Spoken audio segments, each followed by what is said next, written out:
Hello there folks, welcome back to the Chap's Guide. My name is Ash, I am your host on this journey through men's style, self-development and personal grooming. Now today I'm going to talk about feeling more comfortable in social situations, because even the most refined gentleman can feel ill at ease when he's plunged into a situation, maybe with new acquaintances or mixed company that you're not used to. And it can indeed take the edge off your enjoyment of a social gathering. It might be, just a networking event in work, or it could be something more important. Maybe it's a family gathering where, you're meeting members of, your girlfriend, your boyfriend's new family for the first time. And the last thing you want to do is feel unsettled and your confidence be knocked off kilter by the fact that you feel social anxiety. And I know this is something which affects many people, because I've been afflicted by that myself at certain phases of my life. And I know many of you guys do write to me occasionally, and you often say, you talk to us about learning how to dress well, and we've learned that on the journey to Chap Nirvana. But now that I'm well dressed and I've improved many of my characteristics by reading more and taking more knowledge and in-depth knowledge of the world around me, when I enter a room full of new people, I get this sense of social anxiety. I don't know what to say. I feel uncomfortable. I don't know how to carry myself in front of other people, and it really does affect my confidence. Well, you're amongst the best of us, let me tell you that, because social anxiety affects everybody. And being confident in social situations, it's not something that you're born with. Let me just reiterate that. It is a learned skill, in exactly the same way as you learn to tie your tie knot, or you learn how to polish your shoes, or you learn to put the right clothing on for certain types of social situations. We refine our social confidence as we go through life, as we get maturity and experience and knowledge and practice, quite frankly, is a big thing. But today I've got 3 actionable tips for you that you can deploy the next time that you're invited to a social event that you feel may knock you off edge a little. Well, give these 3 little tips a try, and they may help you feel a little more comfortable. Now, my first tip for you is really quite straightforward. It is: be interested in other people. Don't try and be interesting yourself when you're amongst others, because it's all too easy to slip into this thought process that when I enter a room full of people, social situation, I have to put on a performance. I have to be interesting. I have to be this person who commands the attention of other people, and if I do that, they're going to like me. Let me tell you folks, the real fact of the matter is, if you are interested in the people that you encounter, that you give them time, you hear what they have to say, they are going to much prefer that part of you than somebody who's putting on a performance, who's trying to be interesting when that's the last thing that you feel like being. Because your confidence will grow and swell and get larger when you realize that the pressure isn't on you to perform. All you have to do is be interested in what other people are saying about what they're doing in their lives, and they're going to love that. Now, let me just tell you how to do that. So when you're in a group full of folks and you're not quite sure how to settle into this group, you'll see somebody and you think, I want to get talking to this person. The way to initiate that conversation is just to go up to them and, after the initial pleasantries, how are you, what's your name, and so on, I would go a little bit deeper than what everybody always says. What do you do? How many times have I been asked that question in dinner parties and networking events? What do you do? And then everybody is trotting out what they do for a living. Far better to be a little bit more interested in that person. Say to them, okay, you're a pharmacist. How did you get into that field? What drew you to a profession like that? Now that opens the door for the other person to tell us about their upbringing, their parents, their education. Far more information can come from just asking them, quite simply, what do they do? And if that's not appropriate, something simple like, what keeps you busy these days? Essentially what you're doing is saying, what are your passions? What are your hobbies?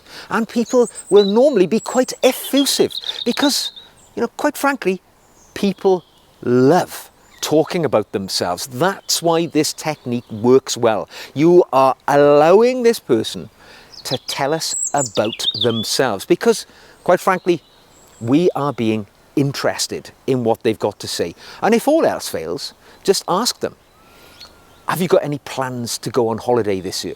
Because another thing people love talking about is their holidays. And they'll just let you have it, where they've been, where they're going.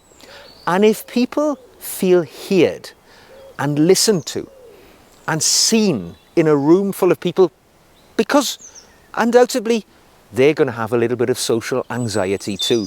And if you go up to them and give them the opportunity to speak, it comforts you because you're not giving a performance, you're just listening, and it makes them feel great because they're giving an opportunity to talk to somebody.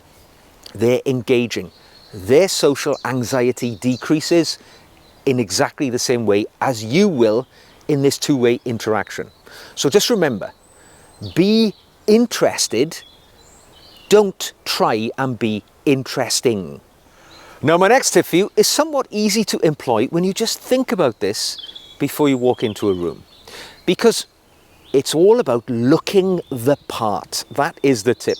Because remember this, your body language and the way that you look to other people will speak 1,000 words before you ever open your mouth. And the other thing about body language, the way that you present yourself, you carry yourself, doesn't matter what language you speak, people will look at you, at the visual presentation that you're giving them, and they will draw an inference about the sort of person you are. Now, I'm not necessarily talking about the clothing, although that does help. Obviously, if you look smart, clean, and presentable, it's favourable to looking scruffy, dirty, and, just dishevelled. What I mean really is more about the way that you carry yourself. If you walk into a room, with a slouched sort of posture, downturned face, you don't make eye contact with people, it tells the people around you, this guy doesn't want to be here, I don't want to go and speak to him, because it is going to be a struggle to get anything out, because you can see he's really not interested. So what you've got to do is present the opposite to that. You want to smarten yourself up, straighten that spine, stand tall. It's amazing. Between sort of that slumped posture and standing tall, it can add 2 inches to your height. It can make you look like a far more commanding presence in that room. And, stomach in, chest out, shoulders back. It makes you look interested. It makes you look as if you want to be there. And it makes you look as if you are, somebody who is in charge of this situation. Not somebody who it may actually be, racked with social anxiety. Look the part. You may have to blag it, right? You might have to put on a pretense. But believe me, if you can put that across, that you want to be there, that you're interested, as you walk into the room, if anybody looks your way, just nod to them. It is an acknowledgement, a salutation without saying a word. That you've seen them, you acknowledge them, maybe we'll have a chat later. Make eye contact with people. As they look at you, nod to them, acknowledge their presence. Maybe just a little wave, something like that. Because it says to people, I'm looking around. I'm seeing what's going on here. I'm looking to go and have a chat with. And of course, if you meet somebody who's the eye of somebody who's looking the same way, you've already got an opening for a conversation. It is about the way that you project yourself. Because I know all too well, walking into a room like that, your knees may be trembling a little bit. For somebody who is somewhat insular, reticent about engaging with other people, walking into a room full of mixed company, people you don't know, strangers, it can be one of the most traumatic and socially anxious moments of your life. But at least play the part that you are in charge of that situation. Let your body language do all the talking before you open your mouth. And who knows, these people that you're looking to, acknowledging, nodding to, they are the folks you'll be having a chat with in a minute or two. But believe me, if you walk in there all dejected, mouth downturned, nobody's going to come your way. Nobody's going to have a chat. Let the visage do all the work for you. A happy, warm smile to the people who look in your direction, and they'll be queuing up to have a chat with you in just a minute or two. Now, my last of these 3 actionable tips for you to put you at ease in these social situations is prepare for the situation. Don't pretend you're good at it. And what I mean by that is this. Right? You might think, you go into these rooms and you meet these guys and they've got this banter. They've got this chat that they can just deploy when they want to, make people feel at ease. They seem to ask all the right questions to settle people down and get them chatting. And you might think, well, that's a born talent. Let me tell you, it really is not. It is probably the product of preparation. Because when you go into a room like that, it really does help if you just take a little bit of time before you arrive to think of things that you'd like to say. Right? If you're going into a room and you know you're going to be meeting strangers, maybe it's a networking mixer in a work environment or a social environment. You're joining a new club or a sporting group or something like that. Before you enter that room for the first time, and you know there's going to be folks in there you haven't met before, think of 3 topics of conversation that you'd be happy having a chat with people about, and put them in the back of your mind. Now, it might be things like, as we talked about earlier, any travel plans you've got this year. Maybe it could be a good book that you've just read. It could be a good movie that's just made the headlines and just arrived on the scene. It could be some topical affairs which are on the news at the moment. As ever, avoid the big 3, money, religion and politics, but it could be anything that's happening around the world which you think, okay, if I bring that into a conversation, it'll get people chatting. Have them in the back of your mind. It's about preparation, not pretending. You're not scripting your conversations before you ever have them. What you have them there, I'd like to think of it as a plan B. That if things don't naturally flow, I've got these little things I can step back into and I can deploy them just to keep that conversation going. It can even extend to jokes or witty anecdotes.